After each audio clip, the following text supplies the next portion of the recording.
Бүтүн Кыргызстан үчүн депортация болгон мигранттарды Мадумаров кабыл албай койду. Парламенттик шайлоо учурунда Москвадагы мигранттар Бүтүн Кыргызстан партиясынын лидери Адахан Мадумаровду колдоп акция уюштурган. Бул окуя Россиянын мыйзамдарын бузуу катары бааланып, мигранттар суракка чакырылган. Сурактан кийин аларды Россиядан чыгаруу, депортация чечими чыккан. Мындай окуяга туш болгон Адахан Мадумаровду мигрант тарапташтары жардам сурап, маселени чечип берүү менен кайрылышкан. Бүтүн Кыргызстан партиясынын лидери аларды кабыл алып, жардам берүүдөн баш тартып, ал тургай сүйлөшкүсү дагы келген эмес. Адатынча эмне силерди колуңардан жетелеп чыктымбы деп кагып коюптур. Булак желе чекитке ийжи. Эл чындыкты билсин.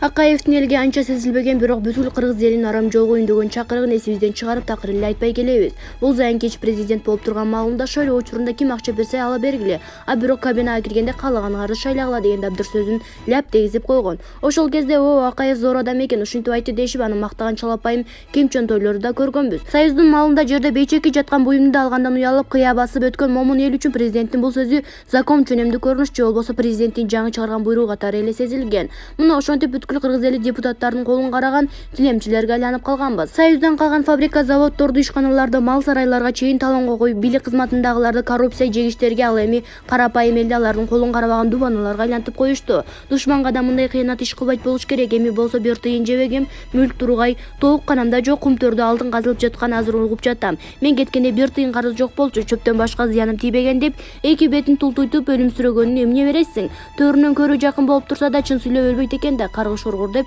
Шамурза Бөркулов өзүнүн Facebook баракчасына жазды. Эл чындыкты билсин.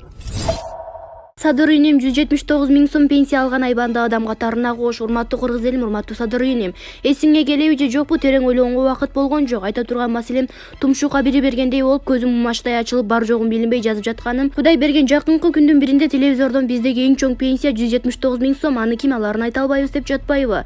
Окуйнун алаты, мындай шумура шумдукту ким угуптур? Дароо эле оозго келген ушул болду. Ошончо пенсияны алган адам сымал, ошончо пенсия алган колуң жети жерден чорт сынып кетсин. Ичкениң эрим, жегениң желим болсун, алганың аш болбой кара ташка айлансын. Урматтуу Садырин, мен аз пенсия алып, анысы эч нерсеге жетпей кылар айласы жок жүргөндөрдү көп билем. Андайларга сан жетпес. Ошолордун ар бири бел түздөбөй, тери кургабай жер тытып, суусун сугарып, малын багып өмүр өткөздү го. Эми алган пенсиясы 1500 сомдон 3500 сом. Анан калса, соцфонддун тараткан маалыматында эң аз пенсия 700 сом экен. Эми бул сумма 179 миң сом менен да пенсиясын ичкен дарысына да жетпеген кайран карыялар канча дейсиң? Садыриним, сен ошолордун тагдырына чындап күйүп, абалың оңдогон бүт күчүңдү жумша. Ал иш сенин колуңдан келе турганын далилдеп келатасың. Далай жылдан бери айбандарга иштеп келаткан кумтөрдүн элдин кызыкчылыгы үчүн иштете баштадың. Манас аэропортундагы темир жолдогу Мекомду Дастандагы миллиардтаган таап чыктың. Чыган коррупционер Матраимов баштаган далай шүмүрлөрдү куздуруп жатасың. Сен ар бир аракетиң элге жакшылык алып келип жатат. Эми Садыриним, жанагы 179 миң сом алган айбанды адамдардын катарына кошо жолун издеп тап. Көп пенсия алып уялбай элдин эсебинен жашап жүргөн Отунбаеванын, Жээнбековдун, Жумагуловдун, Шеримкуловдун, Баекованын, Кууловдун жана буларга окшогон пенсиясын, кокодон келгендердин пенсиясын кыскартып, карапайым элдин эсебине кош. Бечара карылардын пенсиясын тезинен көбөйт. Анан чын дилден чыккан сөзүм, Садыриним, элдин пенсиясын көбөйтпөсөң да эсепсиз көп пенсия алгандардын пенсиясын кыскарткан мыйзам чыгар. Аягында айтарым, ушул тилектерим Матраимов баштаган коррупционер же ичкичтерге багышталат. Ишиңе ийгилик деп Баратбай Аракеевич билдирди. Булак чагылган чекитке ийжи. Эл чындыкты билсин. Амалкөй Алымкадыр Бейшеналиев суудан кургак чыгабы. Саламаттык сактоо министри Алымкадыр Бейшеналиевдин жоосунсуз жоруктары ар дайым коомчулуктун кыжырын келтирип келет. Алсак уу коргоошунун иче коюп дүйнөгө уят болдук. Мындан тышкары анын артынан ар кандай сөз ээрчип, жогорку кеңеш отставкага кетирүү демилгесин көтөрүп чыккан. Кыскасы, Бейшеналиев кайда жүрбөсүн, эмне баштагасын аты чыр менен коштолуп, бийликтин аброюн түшүрүп жатканы жалганбы? Кече жакында жеке таарынычы Барбай Тор эч себепсиз улуттук кардиология жана терапия борборунун башчысы Акбай Сарыбаевди иштен алды. Бул окуяга байланыштуу коллектив баш көтөрүп министрдин булгулаганына каршылык көрсөтүшүп чыгышты. Буга себеп улуттук кардиология жана терапия борборунун башчысы Акбай Сарыбаев татыктуу иштеп, бир топ алгылыктуу долбоорлорду аткарганын жүйө катары келтиришти. Дарыгерлердин мындай аракеттерине кыжыры келген министр аларга акарат келтирип, коркутуп үркүткөнү боюнча маалыматтар тарады. Мындай кантип болсун, министр оболу дарыгерлердин ынтымакка чакырып түшүндүрүү иштерин жүргүзбөйбү?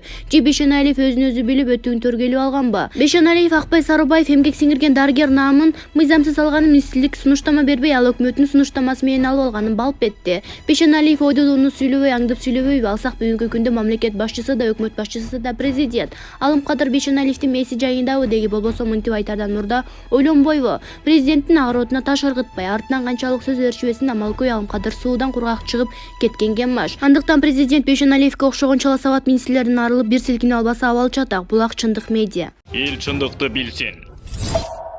Акылбек Жапаров Кумтөрдүн кирешеси тууралуу суроого жооп берди. Министрлер кабинетинин төрагасы Акылбек Жапаров журналисттерге Кумтөр кенендеги пландалган киреше 3 миллиард сомго аз болуп жатканы тууралуу суроого жооп берди. Кечээ 14-декабрда Каржы министрлиги 2020-жылы Кумтөр Голд компания жактан республикалык бюджетке 9 миллиард 618,7 миллион сом түшкөнүн, ал эми 2021-жылга 11 айда 6 миллиард 998,8 миллион сом гана түшкөнүн билдирген. Бирөө стакан жарымына чейин бөксө экенин, бирөө жарымына чейин толтурулганын көрөт. Маалым ушундай. Ар ким өз мүмкүнчүлүгүнө жана акылына жараша берет. Дайыма тиги же бул версия боюнча маалымат берүү кыйын. Каржы министри дагы бир жолу маалымат берет деп ойлойм. Кумтөрдө баары жакшы. Эсиңерде ал жакта суу каптап кетти деп айтышкан. Ал суу азыр жок. Азыр 1,5 тонна сапаттуу алтын өндүрүүгө өтүштү. 12 айдын жыйынтыгы менен бардык планды аткарышат деп ойлойм, деди Жапаров. Ошондой эле ал Кумтөр учурунда мурда төлөнбөй келген 4% төлөп баштаганын айтты. Булак Назар Ньюс KG. Эл чындыкты билсин. Жылдыз Жолдошова эл ишенбей калды. Ишенбөөчүлүк акырындык менен нааразычылыкка алып келет. Борбордук шайлоо комиссиясынын шалаакылыгынан улам кетирилген кемчилик жалпы шайлоо процессине көбү жап элдин ишенимин кетирип, коом ичине бүлүк салууда. Сервер өчүп күйгөндөн кийин күмөн санаалоого БШК канчалык деңгээлде актанса дагы жуулбай нааразычылык күн санап көбөйүүдө. Мунун арты жакшы бүтпөй калышы ыктымал экенин баарын жон терис менен сезип жатам. Мындан улам учурда кайра шайлоо өткөрүү ылайыктуу деген пикирлер арбыды. Сервердин өчүшү боюнча БШКнын жоонуна канааттандыңызбы же кайра шайлоо өтүшү керекпи? Албетте бийлик элдин ишенимин кайтарам десе азырда кеч эмес, кайра шайлоону өткөрүшү зарыл. Сервер дегеле бүтүндөй автоматташтырылган БШКнын шайлоо өткөрүү оргтехникаларын адам башкарат. Программа аркылуу алдын ала кайсы партия канча добуш бериш керек дегени коомчулукка маалым болуп калды. Серверди атайын бузушкан соң специалисттер түшүндүрүүгө аракет жасады. Бир партияга 66 000 добуш берилиптир. Эсептесе 40 000 добуш деп жатпайбы? Мына ушул көрүнүшкө эч ким көңүл бурган жок. Анткени иттин өлүгү ушул жерде болчу. Программага салганда бийликчил партияларга 20-40 добушка дейри кошушкан. Ал эми оппозициялык маанайдагы партияларга 1-5 дейри добуш кошушкан. Бирок программисттер 100%-дан ичинен чыкпаш керектигин эске алышкан эмес. Цифралар бийликчил партиялардын добушу 150%-дан аша баштаганда БШК коркуп кетти. Серверди өчүрүп бардык партиялардын добуштарын кыскарта салды. Ошондо 20-40%-га дейри кошкон партиялар менен кошо таза алган оппозициялык партиялардын добушу да кыскарып кетти. Кийин протоколдорду каалагандай калчашып, ашмалтайын чыгарышты. Бир топ суроо азыр жоопсуз турат. Маселен, шайлоочулардын саны 3,5 миллион ашпайт. Ал эми БШК кайсы мыйзамдын негизинде 7,5 миллион бюллетень чыгарган. Эмне себептен бюллетендердин водяной знагы коргоо белгиси жок? Керек болсо мына ушул эки суроонун негизинде кайра шайлоо өтүш керек. Ошондой эле ким күнөөлүү болсо камалыш керек. Анткени бул шайлоону диверсиялык жол менен мамлекеттин президенттин аброюна өтө катуу сокку урулду жана элдин ишеними үмүтү жарым-жартылай сынды. Эл бийликке ишенбей калды. Ишенбөөчүлүк акырындык менен нааразычылыкка алып келет. Ал эми нааразычылык талашсыз толкундоолорго алып барат. Булак Жаңы Ордо гезити. Эл чындыкты билсин. УКМКнын алдында Токтай Мемиталиевге каршы пикет өтүп жатат. Улуттук коопсуздук боюнча мамлекеттин комитетинин имаратынын алдында укук коргоочу Токтай Мемиталиевге каршы пикет өтүп жатат. Бул тууралуу 24 KG сайты жазды. Чынара Жамгырчиеванын айтымында Токтай Мемиталиев Эркинай Турдубековадан акча алып кайтарып берген эмес. Ал эми укук коргоочу бул айтылгандарды четке кагып, менин бирөөнүн акча алганым далилдениши керек, мунун баарын бийлик органдары уюштуруп жатат деген сайттын кабарчысына. Булак Арыба KG. Эл чындыкты билсин.